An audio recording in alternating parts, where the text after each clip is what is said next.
कोई भी सपना साकार करने के लिए सबसे जरूरी है सही कोच का होना। चुनिए आरंभ एजुकेशन।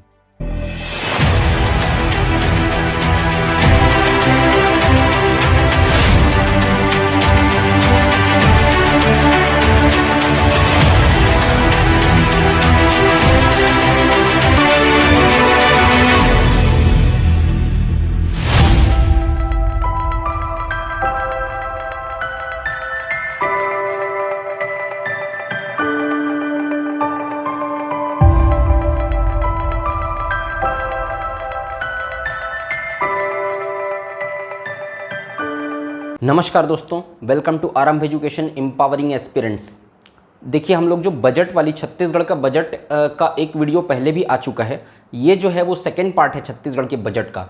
तो इसमें कुछ मैंने आपको बताया था कि बजट में नई नई योजनाएं लॉन्च की गई हैं और कुछ मानदेय में भी बढ़ाया गया, सैलरी एक तरीके से बोल लीजिए।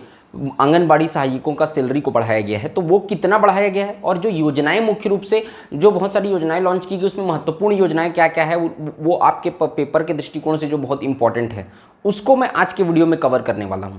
ये वीडियो में जो योजनाएं कवर की जा रही हैं वो आपके पेपर के दृष्टिकोण से काफ़ी इंपॉर्टेंट है। वन लाइनर में पूछ सकता है, डायरेक्ट किससे संबंधित है करके, करंट से कनेक्ट करके भी पूछ सकता है। और जो मानदेय वृद्धि किया गया वो भी बहुत इंपॉर्टेंट है। तो मुझे उम्मीद है कि आपको ये वीडियो अच्छा लगेगा। अगर वीडियो अच्छा लगा तो वीडियो को लाइक कीजिएगा, चैनल को सब्सक्राइब कीजिए और चैनल को ज़्यादा से ज़्यादा वीडियो को शेयर कीजिए।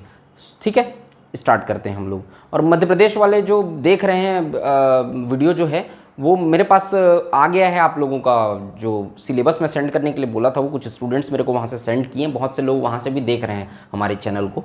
मैं एक बार देख लेता हूँ, उसके बाद फिर मैं आपको बताता हूँ किस तरीके से आप लोग को क्या क्या चीज़ें पढ़नी है और क्या क्या चीज़ें नहीं पढ़नी है। ठीक है, चलो छत्तीसगढ़ बजट 2023-24।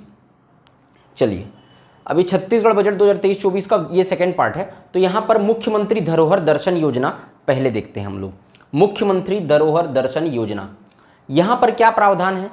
प्राचीन मुख्यमंत्री धरोहर दर्शन योजना के तहत प्राचीन स्मारकों की सुरक्षा के लिए जागरूकता अभियान चलाया जाएगा। देखो, छत्तीसगढ़ में कुल टोटल धरोहर आप जो विशेष रूप से प्राचीन स्मारक जो हैं, जो राज्य संरक्षित प्राचीन स्मारक हैं, उसमें आप बोल लीजिए लगभग 58 के आसपास हैं। एकदम एग्जैक्ट नहीं बोल रहा हूँ, उसी के आसपास हैं।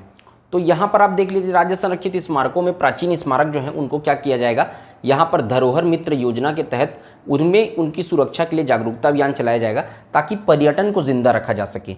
मैं आपको बताया था कि पर्यटन से बहुत ज़्यादा रोजगार मिलता है, इससे गवर्नमेंट को भी बेनिफिट होता है और आसपास के लोकल लोगों को भी रोजगार मिलता है। तो यहाँ पर क्या किया जाएगा, सुरक्षा के लिए जागरूकता अभियान चलाया जाएगा। ठीक है, और इसके अतिरिक्त क्या प्रावधान है? विद्यार्थियों को शैक्षणिक भ्रमण कराया जाएगा। विद्यार्थियों को जो प्राचीन स्थलों से अवगत कराया जाएगा। बहुत से स्टूडेंट ऐसे भी होते हैं जो छत्तीसगढ़ के होते हैं, बाहर जाते हैं, अगर उनको कोई पूछेगा कि आपके राज्य में क्या विशेष है वो बता ही नहीं पाते हैं। ठीक है, तो शैक्षणिक भ्रमण किया जाएगा। स्कूल के जो स्टूडेंट्स हैं उनको वहाँ पर ले जाके विजिट करवाया जाएगा ताकि वो अपनी संस्कृति, अपने कल्चर, अपने राज्य में जो राज्य संरक्षित स्मारक है वो लोगों को घूम सकें, उसकी संस्कृति को जान सकें, किसने बनवाया था, उसके इतिहास को समझ सकें। ठीक, इसलिए वहाँ पर एक धरोहर मित्र नियुक्त किया जाएगा। वो उस क्षेत्र की सुरक्षा का विशेष ध्यान रखते हुए एक धरोहर मित्र घोषित किया जाए, मित्र वहाँ पर क्या किया जाएगा, नियुक्त किया जाएगा। तो ये है मुख्यमंत्री धरोहर दर्शन योजना। मुख्य रूप से इसमें प्रावधान विद्यार्थियों को शैक्षणिक भ्रमण है। दूसरा, चाक परियोजना, ये बहुत महत्वपूर्ण है। देखो, सीधा सीधा ये पूछेगा इसमें, चाक परियोजना का संबंध निम्न में से किससे है? अब वो 4 ऑप्शन दे देगा, आपको बताना पड़ेगा। चाक का फुल फॉर्म है Chhattisgarh accelerated learning for knowledge economy. Chhattisgarh accelerated learning for knowledge economy. इसके तहत क्या किया जाएगा, स्कूल एजुकेशन में पठन पाठन को बढ़ावा दिया जाएगा और नवाचार को बढ़ावा दिया जाएगा, इनोवेशन को बढ़ावा दिया जाएगा। मतलब कुछ ऐसी चीज़ें, एक्टिविटीज़ कराई जाएगी ताकि लोग जो है वो नए नए आइडियाज़ को सोचने, स्टूडेंट जो है वो नए आइडियाज़ को सोचने। नवाचार मतलब क्या होता है? नए आइडियाज़ को सोचने और उसको फ्लोर पे लाने के लिए क्या कर सके, काम कर सके, ऐसा सोच सके। थॉट प्रोसेस को डेवलप किया जाएगा। ऐसा ट्रेनिंग जो है वो कराया जाएगा कि थॉट प्रोसेस वो लोग का डेवलप हो सके, नई चीज़ों को सोचने का, वो लोग का नई चीज़ों को करने का इमेजिनेशन पावर, कैपेबिलिटी को बढ़ाया जा सके।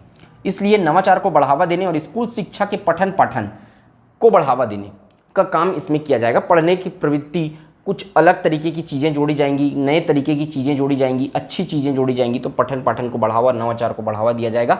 वर्ल्ड बैंक से सहायता ली जा रही है इस चाक परियोजना के लिए, इसलिए बहुत इंपॉर्टेंट हो जाता है। किससे संबंधित है याद रखना, वर्ल्ड बैंक से इसके लिए क्या लिया जा रहा है, सहायता ली जा रही है। तीसरा है मुख्यमंत्री आदिवासी परब सम्मान निधि योजना। मुख्यमंत्री आदिवासी परब सम्मान निधि योजना, परब किसको बोलते हैं, छत्तीसगढ़ी में पर्व, मतलब हिंदी में पर्व को छत्तीसगढ़ी में परब बोलते हैं। तो आदिवासी लोग जो त्यौहार मनाते हैं, चाहे वो बस्तर संभाग में हो, चाहे सरगुजा संभाग में हो, आदिवासी बाहुल्य क्षेत्र में, चाहे वो हरेली का त्यौहार हो, चाहे यात्रा पर्व हो, है ना, चाहे और भी कई सारे ऐसे पर्व हैं जो आदिवासी समाज जो है, आप लोग कल्चर में पढ़े होंगे, छत्तीसगढ़ के आर्ट एंड कल्चर में यात्रा पर्व है, और भी कई सारे, बस्तर का दशहरा है वो भी आदिवासी लोगों का ही पर्व है। कई सारे ऐसे पर्व हैं जो बस्तर संभाग और सरगुजा संभाग में मनाए जाते हैं। ठीक, तो उरांव जनजाति जो है वो सरहुल नृत्य करती है, सरहुल पर्व भी मनाती है। इस तरीके से बहुत सारे पर्व हैं। तो उन्हीं आदिवासी, ये बहुत इंपॉर्टेंट योजना है ना, पर्व सम्मान निधि योजना, उसके लिए क्या दिया जाएगा, 10,000 रुपये प्रावधान दिए जाएंगे उसी को प्रोत्साहित करने के लिए, उनके, ताकि वो अपनी संस्कृति को जिंदा रख सके, उनके पर्व को मनाने के लिए उनको प्रोत्साहन राशि दी जाएगी इस आदिवासी पर्व सम्मान निधि योजना के तहत। इसके तहत प्रावधान क्या है, गांव गांव तक आदिवासियों के त्योहारों को मनाने के लिए ग्राम पंचायतों को क्या दिया जाएगा, अनुदान दिया जाएगा। ये पैसा अनुदान के रूप में होगा, इसको वापस नहीं करना पड़ेगा, कोई ऋण नहीं है, अनुदान मतलब छूट, पैसा दिया जाएगा सीधा 10,000 रुपये। इस योजना के तहत बजट में 5 करोड़ रुपए का प्रावधान किया गया है। तो इसके नाम से ही दिख रहा है आपको, आदिवासी पर्व सम्मान निधि, आदिवासियों को पर्व मनाते हैं उसके लिए क्या दिया जाएगा, पैसा दिया जाएगा। ठीक, मुख्यमंत्री स्कूल जतन योजना, अगली योजना। स्कूल जतन योजना के तहत क्या किया जाएगा, जो जर्जर हो चुके हैं स्कूल उनको रिनोवेट किया जाएगा। तो ऐसे 700 स्कूल हैं, 700 स्कूल शुरुआत में क्या किया जाएगा, 700 स्कूल का चयन करके उनको क्या किया जाएगा, रिनोवेट किया जाएगा। 500 करोड़ का बजट इसके लिए लॉन्च हो चुका है। सीधा सीधा याद रखना, जर्जर हो चुके स्कूल भवन को संवारना स्कूल जतन योजना का प्रमुख लक्ष्य है। ठीक, इसको बहुत ज़्यादा डिटेल में नहीं पढ़ना है आपको, इसके सिर्फ प्रावधानों को याद रखे रहिए, छोटे छोटे जो बजट में घोषणा किया गया है। 5वां है पत्रकार गृह निर्माण योजना। इसके तहत जो पत्रकार हैं, स्थानीय पत्रकार हैं, मीडिया से संबंधित जो पत्रकार हैं, है ना, जो नेशनल न्यूज़पेपर के पत्रकार हैं, स्टेट लेवल के न्यूज़पेपर के जो ऑथराइज्ड पत्रकार हैं, उनको भी निजी आवास, मतलब पर्सनल जो घर बनाएंगे वो लोग, उसमें जो लोन लेंगे उसमें छूट दिया जाएगा। 25 लाख रुपए तक के आवास ऋण पर अनुदान दिया जाएगा, मतलब छूट दिया जाएगा। बाकी लोगों को जैसे 7%, 8% पे लोन मिलता है, तो वो लोग को कम परसेंट पे ब्याज दर पे लोन मिलेगा। 25 लाख रुपये फ्री में नहीं दिएंगे भाई, 25 लाख रुपये पे ऋण पे क्या किया जाएगा, छूट दिया जाएगा इंटरेस्ट रेट पे। 50 लाख रुपए इसके लिए बजट में प्रावधान किया गया है। ठीक, तो कितना, 25 लाख तक के आवास ऋण पर छूट दिया जाएगा, अनुदान दिया जाएगा। आगे देखते हैं मानदेय में परिवर्तन, किसके सैलरी में कितना परिवर्तन हुआ है। तो इसमें बहुत सारे लोगों के सैलरी में परिवर्तन हुआ, इसके अंदर होमगार्ड का और भी बहुत सारे लोगों के सैलरी में बहुत सारा परिवर्तन हुआ है। सबको नहीं पढ़ना है, मुख्य रूप से ये आपको बता रहा हूं मैं, आंगनबाड़ी कार्यकर्ता लोग का ध्यान रखना और मितानिन का सैलरी को याद रखना, क्योंकि ये पूछा है पहले पेपर में। आंगनबाड़ी का कार्यकर्ता पहले, आंगनबाड़ी कार्यकर्ता को पहले 6500 रुपये प्रति माह की मानदेय दिया जाता था पहले। अब जो है वर्तमान में 10,000 रुपये प्रति माह मानदेय दिया जाएगा। 6500 से 10,000 रुपये बढ़ाया गया है। पहले कितना था, अब कितना बढ़ाया गया है, अच्छे से याद रखना इसको। आंगनबाड़ी सहायिका को पहले 3250 रुपये प्रति माह मानदेय दिया जाता था, बजट में घोषणा की गई है, अब इनको मानदेय दिया जाएगा 5000 रुपये प्रति माह आंगनबाड़ी सहायिका को। मिनी आंगनबाड़ी कार्यकर्ता, ये आंगनबाड़ी कार्यकर्ता, ये मिनी आंगनबाड़ी कार्यकर्ता 4500 रुपये प्रति माह पहले दिया जाता था, अब 7500 रुपये प्रति माह दिया जाएगा। याद रखना है आपको, सही जोड़ी मिलाओ में भी दे सकता है किसी भी तरीके से। मितानिन, मितानिन का काम क्या होता है, प्रसव कार्य में मदद करना, प्रसव में मदद करना।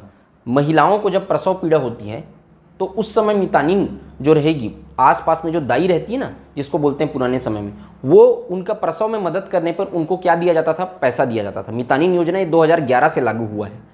23 नवंबर को मितानिन दिवस मनाया जाता है, याद रखना 23 नवंबर को, इसी दिन ये लॉन्च हुआ था। 23 नवंबर को मितानिन दिवस मनाया जाता है। ये मितानिन जो है उन्हीं का प्रसव में मदद करती हैं। इनको 1000 रुपये सैलरी दी जाती थी और 500 रुपये प्रोत्साहन राशि दी जाती थी पहले, मतलब टोटल 1500 रुपये के आसपास इनको दिया जाता था। 1000 रुपये और प्लस 500 रुपये प्रोत्साहन राशि। अब इसको बढ़ाकर ये जो सैलरी है वो तो दिया ही जाएगा, 2200 रुपये प्रति माह दिया जाएगा इनको। टोटल कितना दिया जाएगा मानदेय, 2200 रुपये प्रति माह कर दिया गया है इनके मानदेय को बढ़ाकर। तो ये याद रखिएगा। और भी होमगार्ड का और भी बहुत सारा लोगों को सैलरी को बढ़ाया गया, लेकिन मुझे जो इम्पोर्टेंट लगा मैं उसको आपको बता रहा हूँ। सबकी सैलरी तो आप याद नहीं रख सकते हैं ना, तो इतने को अच्छे से याद रखना। ये मैं जो बताया हूँ ये योजनाएं जो हैं वो अच्छे से याद रखना। तो बजट का एक पार्ट पहले ही आ चुका है, एक पार्ट ये है, और इसके साथ साथ आपका बजट में मुझे लगता है कि इतनी चीज़ें याद रखनी चाहिए आपको। और भी कुछ अगर प्रावधान मुझे मिलेंगे तो मैं एक वीडियो इसके ऊपर और बना दूंगा, नहीं तो फिर नेक्स्ट जो है वो कुछ अलग टॉपिक स्टार्ट करेंगे। ठीक, तो आप सबको ये वीडियो कैसा लगा आप लोग ज़रूर बताइएगा कमेंट करके। वीडियो अच्छा लगेगा तो वीडियो को लाइक कर दीजिएगा, चैनल को सब्सक्राइब कर दीजिएगा, ज़्यादा से ज़्यादा शेयर करिएगा। मिलते हैं किसी नेक्स्ट वीडियो में, अपना ख्याल रखिएगा। जय हिंद, वंदे मातरम।